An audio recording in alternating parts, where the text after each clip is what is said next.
인사하겠습니다. 반갑습니다. 사랑합니다.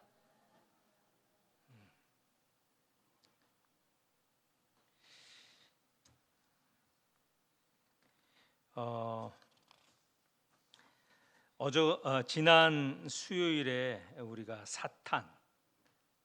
사탄이 용으로 등장하였다는 것을 우리가 말씀을 드렸습니다. 12장에 보면 용에 대해서 설명을 하고 있는데 3절에 보면 12장 한 큰 붉은 용이 있는데 그 용은 어떤 용이냐? 9절에 보면 옛뱀 곧 마귀라 하고 사탄이라고도 하며 온 천하를 꿰는 자라. 그런데 이 용 사탄은 하늘에서 이미 천사들과 싸워서 이미 패한 무리자입니다. 패한 자입니다. 그가 하늘에 더 이상 있을 수 없고 땅에 내려왔다라는 것을 지난 시간에 말씀을 드렸습니다. 이 용의 기한, 용은 언제까지 그 힘을 발휘하는가? 그것은 언제까지나 그럴 시간을 갖는 게 아니고 셋대반이라고 하는 것은 상징입니다. 예수께서 처음 오시고 나중에 다시 재림하실 때 이 기간을 셋대반 또는 42개월 이런 식으로 표현을 합니다. 이것은 정말 셋대반 그리고 42개월을 말하는 것이 아니라 지금 현재 이 세상 이 시대를 말하는 것을 상징하는 것이죠. 그런데 이 땅에 내려온 사탄은 용은 그 힘이 대단합니다만 그 용의 힘도 한계가 있습니다. 이후에 이제 우리 14장 다음 시간에 우리가 보겠지만 그 용 사탄의 세력이 힘이 있기는 하지만 그 힘을 제한할 수 없을 정도로 그렇게 큰 힘은 절대적인 힘은 아니다라는 것입니다.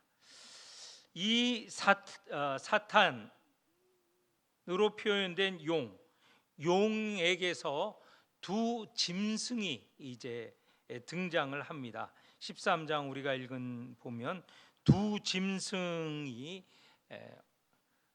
언급되는데 13장 1절에 보면 바다에서 한 짐승이 나오고 라는 표현이 있고 11절에 보면 또 다른 짐승이 땅에서 올라온다 라고 하는데 이 두 짐승이 표현이 되어 있습니다.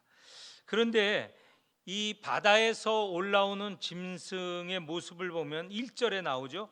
뿔이 열이요 머리가 7 그 뿔에는 10 왕관이 있고 그 머리들에는 신성모독하는 이름들이 있더라. 그런데 이 짐승 이렇게 표현된 짐승이 사실은 12장 3절 지난 시간에 읽은 12장 3절에 보면 용 사탄을 표현을 할 때 그런 표현이 있어요. 12장 3절 제가 한번 읽어볼게요.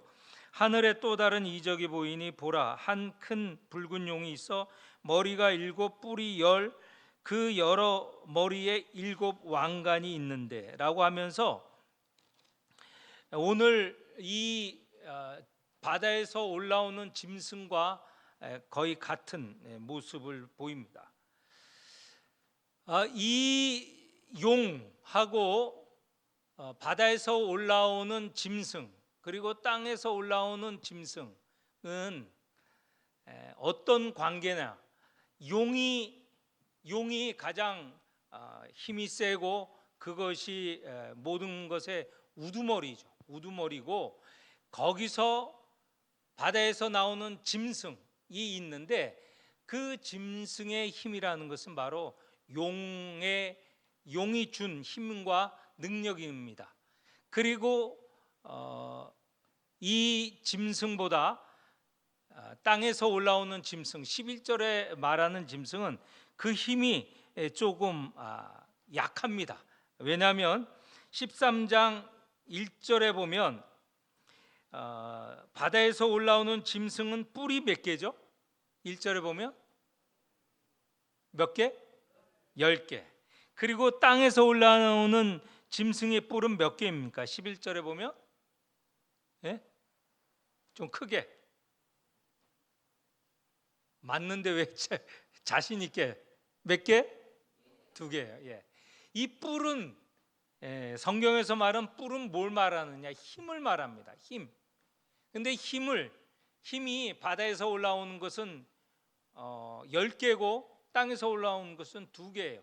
그러니까 앞에 짐승이 훨씬 힘이 강하고 두 번째 짐승은 힘이 약합니다.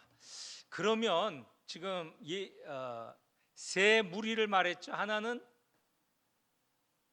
용, 그리고 바다 짐승, 그 다음에 육지에서 올라오는 짐승을 말하는데 이 도대체 뭘 말하느냐?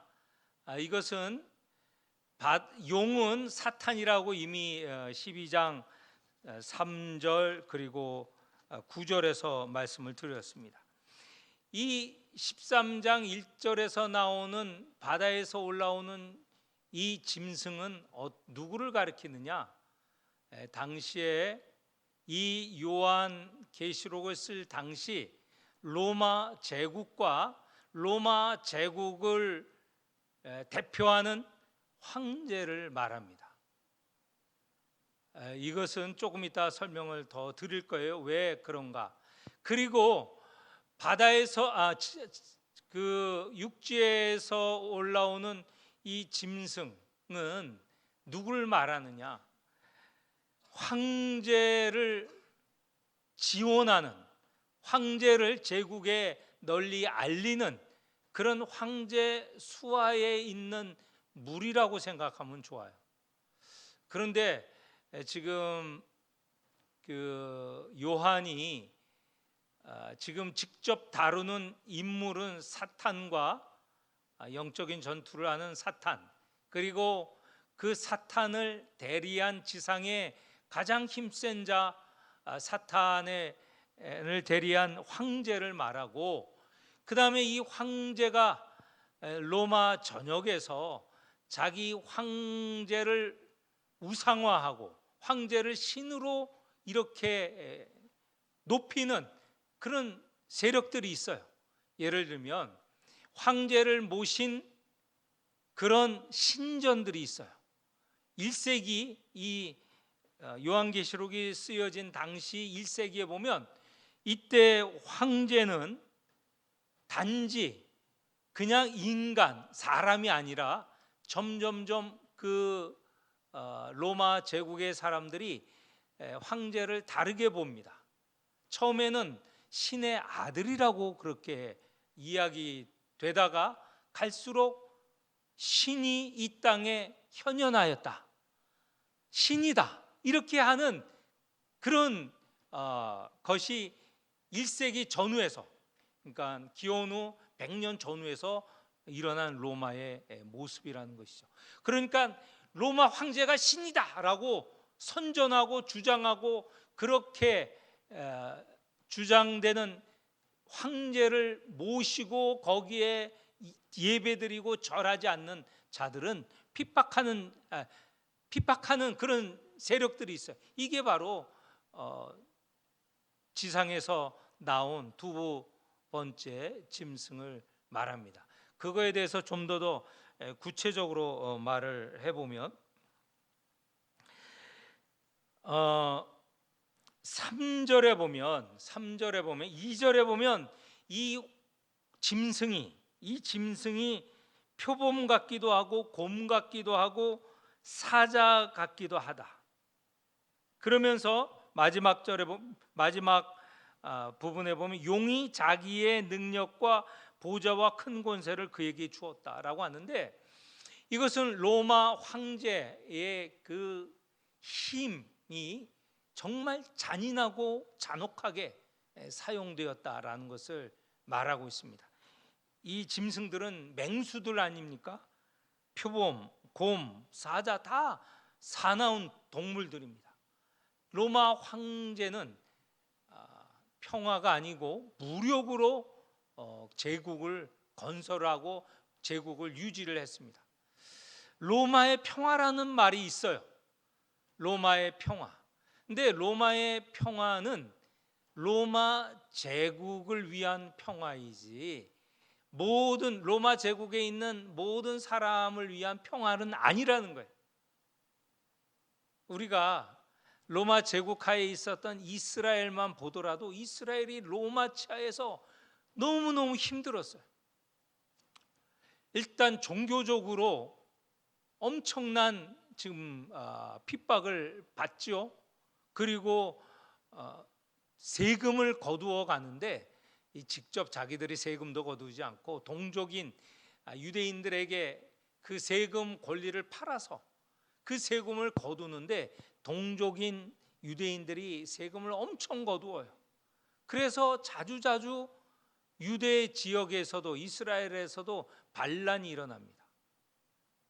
그만큼 이 로마 황제는 무시무시한 힘을 갖고 있었는데 그 힘은 어디에서 왔느냐? 바로 2절에 나오는 대로 사탄이 준 힘이다. 이렇게 요한은 이 요한계시록을 쓰고 있습니다. 3절이 좀 해석하기 어려운데요. 거기에 보면 그 바다에서 나오는 짐승 중 뿔이 머리가 7인데 그 7 가운데 하나가 상하게 되어 죽게 된 것 같다. 그런데 3절에 보면 죽게 되었던 상처가 낫다는 말이 있고요. 3절에 그리고 12절에 보면 이런 말씀이 좀 있습니다. 거기에 보면 그가 먼저 나온 짐승의 모든 권세를 그 앞에서 행하고 땅과 땅에 사는 자들을 처음 짐승에게 경배하게 하니 곧 죽게 되었던 상처가 나은지라. 이 처음 짐승은 앞에 나온 대로 1절에 나오는 바다에서 올라오는 짐승 황제를 이른다고 하지 않았습니까? 그런데 두 번째 짐승이 첫 번째 짐승을 경배하게 하니 그 첫 번째 짐승이 12절 하반절에 보면 곧 죽게 되었던 상처가 나은 자라. 그러니까 이 머리 하나가 죽게 되었는데 12절에 보면 그 상처가 낫고 14절 중반에 보면 이런 말이 있어요. 칼에 상하였다가 살아난 짐승을 위하여 우상을 만들라. 그러니까 이 짐승은 완전히 살아났어요. 뭘 말하느냐? 이 당시에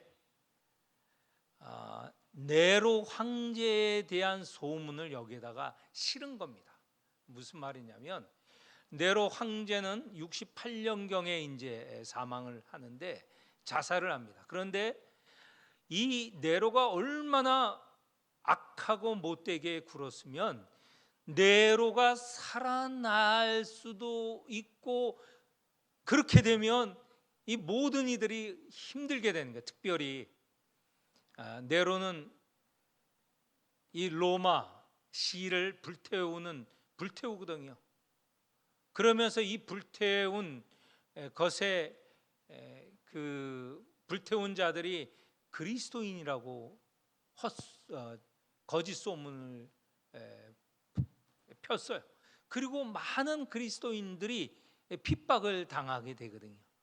그리스도인들 사이에서 네로 황제, 우리도 황제 이름, 로마 황제 이름은 모르지만 네로는 알잖아요. 그죠? 그렇게 알게 된 가장 중요한 사건이 바로 기독교인을 핍박한 황제였기 때문에 우리가 알고 있는 것이죠.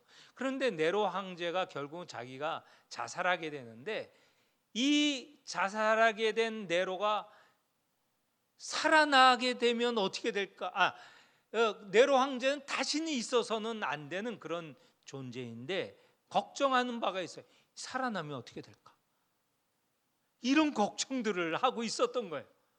그래서 여기에 이 염려가 담겨진 겁니다. 네로가 상하고 상처를 입고 그렇지만 다시 살아난다는 그런 그 당시의 소문이 이 요한계시록에 들어오게 됩니다. 그런데 그 로마 황제, 이 바다짐승이 로마 황제를 말하고 로마 제국을 말하는데 로마 황제 중에서도 지금 대표적으로 이 네로를 말하고 있는 것입니다. 그래서 아까도 처음에 시작할 때 말하지만 네로 시대에는 네로는 아직까지는 자기가 신이라고까지는 자기를 높이지 않습니다. 그러나 시대가 조금 흐른 후 100년 좀 지나면 도미티아누스 황제라는 황제가 있어요. 그는 자기가 신이라고 그랬어요. 내가 신으로 이 땅에 내려왔다. 그렇게 제국 안에서 이야기를 하고 신전을 짓게 하고 자기를 경배 숭배하게 하는 그런 참람한 일을 저질렀거든요. 그게 4절, 5절, 6절 쭉 이하에 나오는 말입니다. 용이 4절에 짐승에게 권세를 주므로 용에게 경배하며 짐승에게 경배하게 하는 것. 그리고 5절에 보면 짐승이 과장되고 신성 모독을 말하는 입을 받고, 그리고 6절에 보면 입을 벌려 하나님을 향하여 비방하고 그의 이름과 그의 장막 곧 하늘에 사는 자를 비방하고, 그러니까 유일하신 하나님을 비방하는 그런 잘못을 저지르고요. 7절에 그 하나님을 믿는 이들을 말하자면 핍박하는 것이죠. 그런데 그 핍박을 하는 모습을 보면 기독교인들이 다 무너지는 것 같아요. 기독교인들이 저항을 할 수가 없습니다. 거기에 보면 권세를 받고 성도들과 싸워 이기게 되었다. 이 로마 황제, 첫째 짐승으로 상징되는 로마 황제가 그리스도인과 싸워 이기고, 이거 실질적으로 싸움을 해서 무슨 무력 투쟁을 하고 무력으로 부딪혀서 이겼다는 게 아니에요. 일방적으로 그리스도인들은 당하는 거죠. 소수이고 또 그리스도인들은 무기를 잡고 싸우는 존재들이 아니거든요. 그냥 순교를 당하는 겁니다. 핍박받고 순교를 당하는 거예요. 기껏 하는 일은 혹시 이 숨어 들어가는 것 정도죠. 이렇게 그런데 이 시대에 황제가 핍박하는 시대, 이것은 다시 말해서 사탄이 핍박하는 이 시대에 그리스도인들은 어떻게 해야 되는가? 그것이 10절에 나옵니다. 10절 한번 다 같이 한번 읽어보겠습니다. 10절 시작. 사로잡힐 자는 사로잡혀 갈 것이요 칼에 죽을 자는 마땅히 칼에 죽을 것이니 성도들의 인내와 믿음이 여기 있느니라. 이 시대에 성도들이 할 가장 중요한 일은 인내와 믿음이죠. 인내와 믿음입니다. 인내할 수 있는 것은 믿음에 관련된 내용입니다. 믿음이 있어야 인내를 할 수 있는데 어떤 믿음이냐? 이미 앞에 요한계시록 앞에서 우리가 쭉 보았습니다. 요한이 그리스도인들로 하여금 하늘의 모습을 보게 했어요. 여러 차례 반복해서 말씀을 드렸지만 5장에 보면 어떤 일이 있습니까? 5장 6장에 보면 하늘 보좌에 하나님이 앉아 계시고 그 앞에 어린 양 예수 그리스도가 계시고 하늘 천사 천군이 있고 네 짐승이 있고 24장로들이 있고 또 14만 4천 하나님을 찬양하는 무리들이 있다는 거예요. 그리고 앞에 처음 시작할 때 12장을 말하였지만 사탄이 하늘에서 감히 대적을 하였지만 어린 양 예수 그리스도도 아니고 미가엘 천사만으로도 사탄이 패배를 당하였어요. 이런 것에 대한 열린 눈, 믿음이 있다면, 그 모습을 보고 믿음을 갖게 된다면 이 땅에서의 이런 앞에 나오는 이 로마 황제를 대표로 하는 세상의 이 사탄의 무리들의 핍박과 공격을 견뎌낼 수 있다는 거예요. 믿음으로 견뎌낼 수 있다는 겁니다. 11절에 가면 두 번째 짐승에 관한 이야기죠. 그 두 번째 짐승이 하는 일은 12절에 보면 그가 두 번째 짐승입니다. 먼저 나온 짐승의 모든 권세를 그 앞에서 행하고 땅과 땅에 사는 자들을 처음 짐승에게 경배하게 하니, 그렇죠?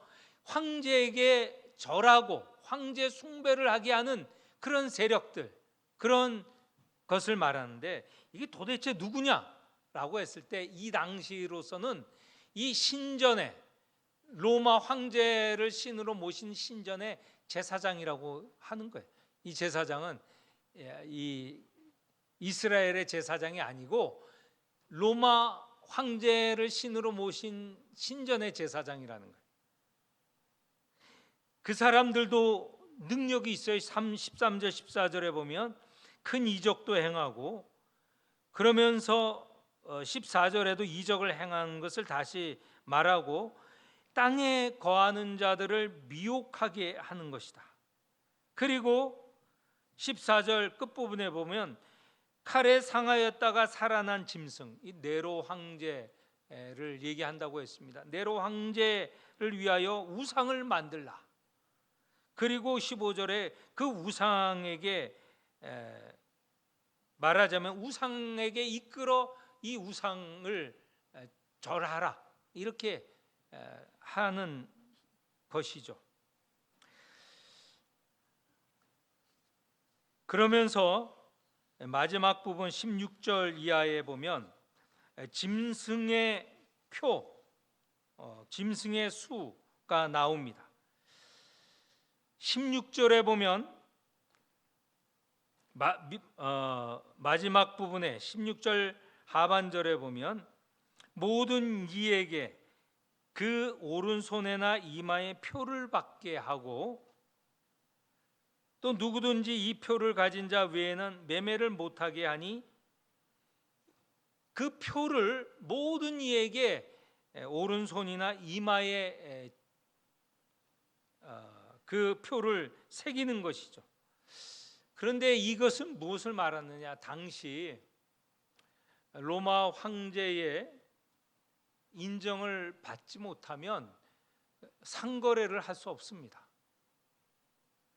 그리고 우리가 고린도 전서에도 보는 것이지만 이 믿는 이들이 굉장히 어려웠던 것이 뭐냐면 로마 제국 전역에 살아가는 그리스도인들이 어려웠던 게 뭐냐면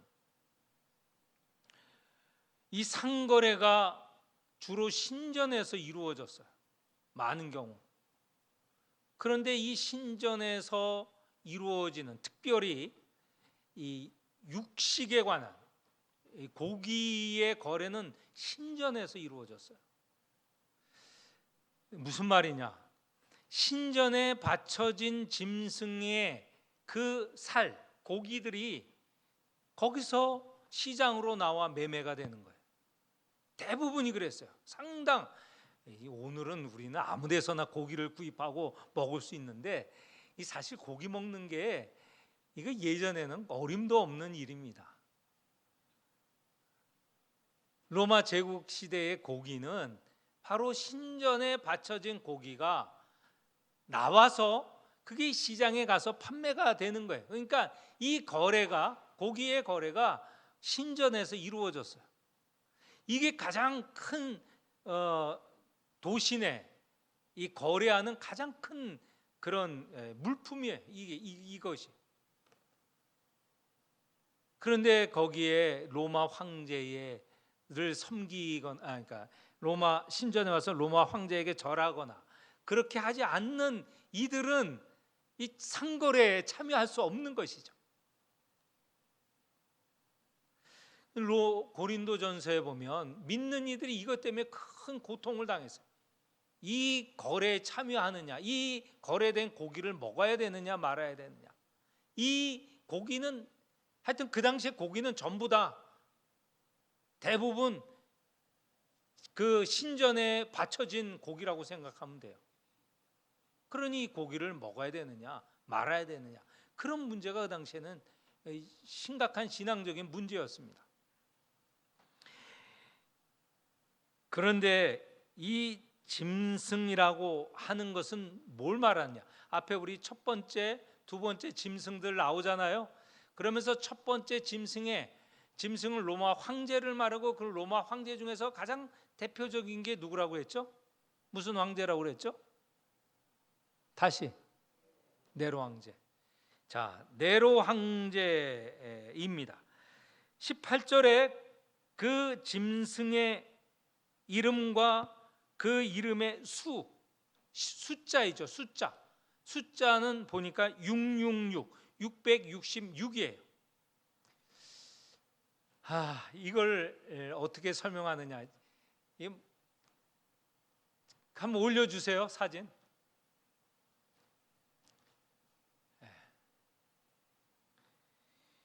여러분, 이게 맨 위에 뭐라고 쓰여져 있습니까? 이 까만 안에 한번 읽어주세요.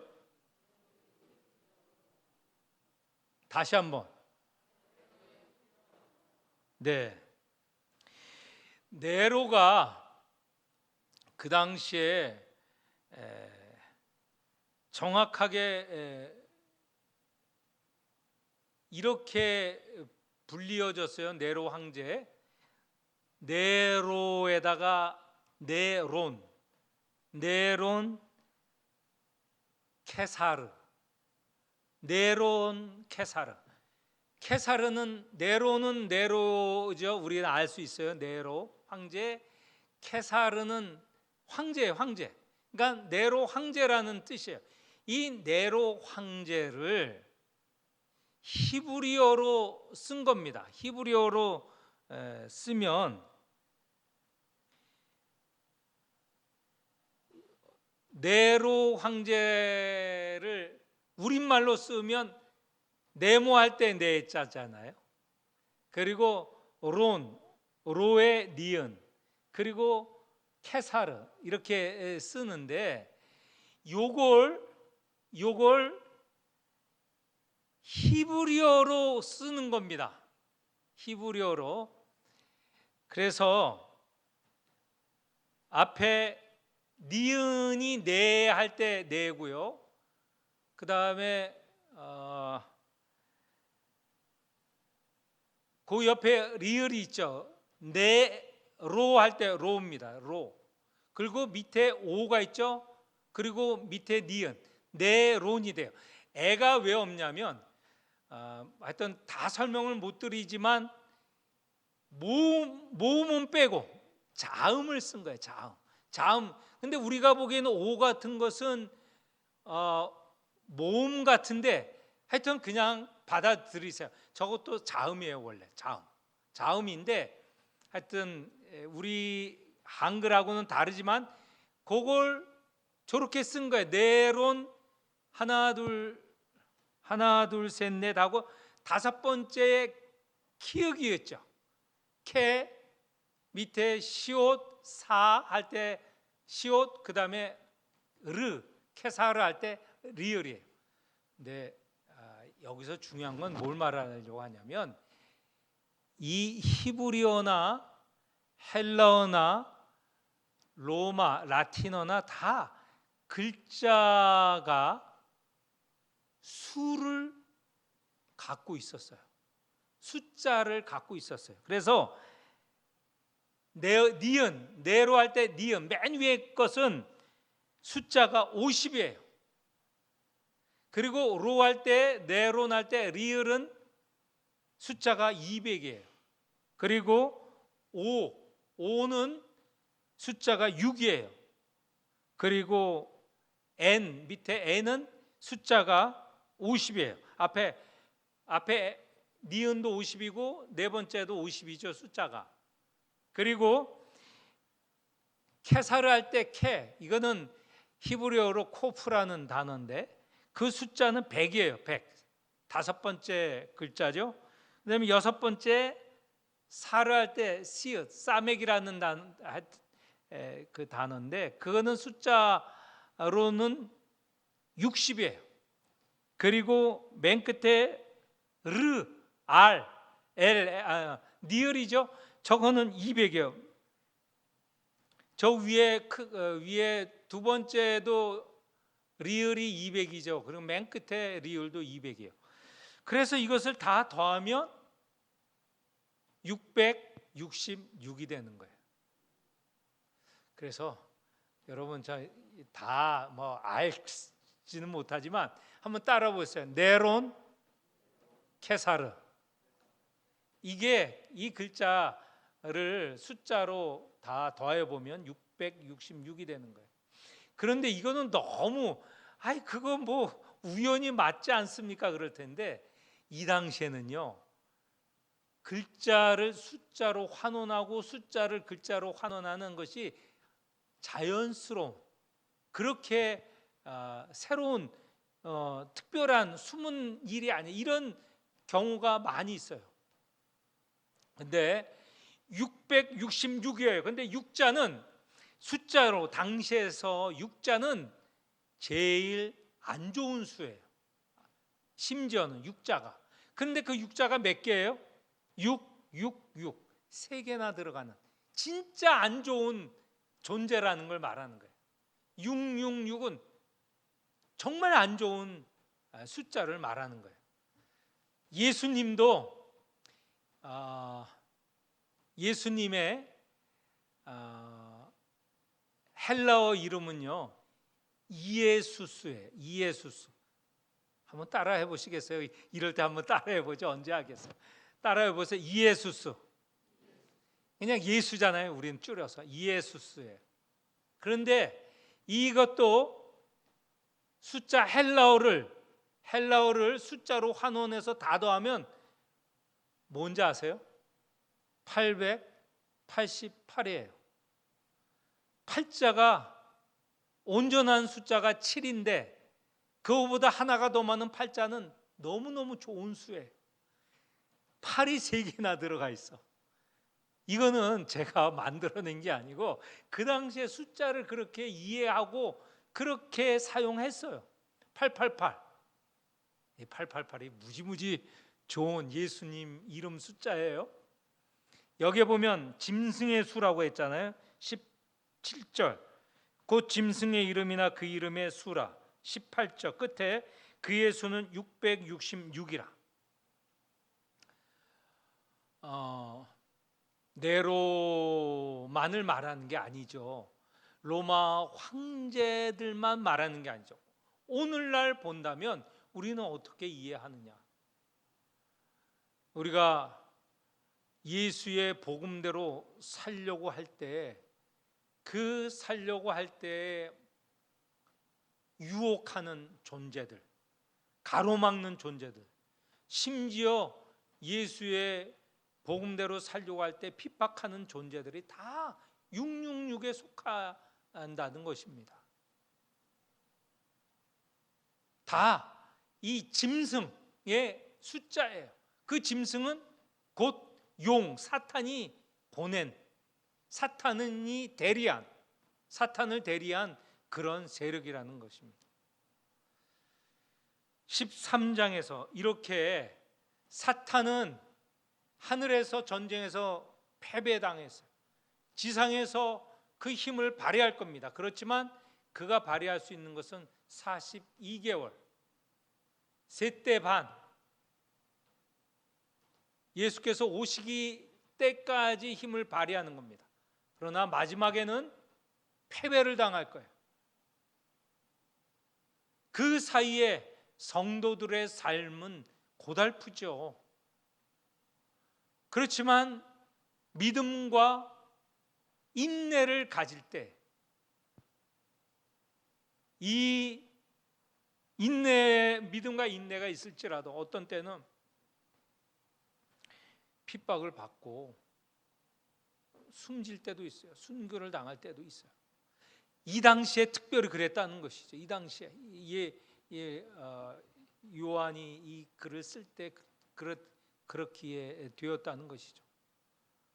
그러나 어느 때나 이런 가능성은 늘 있다는 겁니다. 이런 삶을 살아가는 우리들, 하늘을 바라봐야 되겠습니다. 땅을 바라보면 어린 양 예수도 이 땅에서 순교를 당하셨어요. 죽음을 당하였습니다.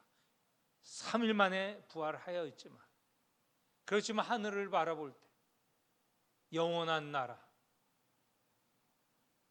온전히 하나님과 함께 살아나가는 그 영원한 나라를 소망할 때 우리가 이 지상에서의 삶 견뎌낼 수 있다는 겁니다.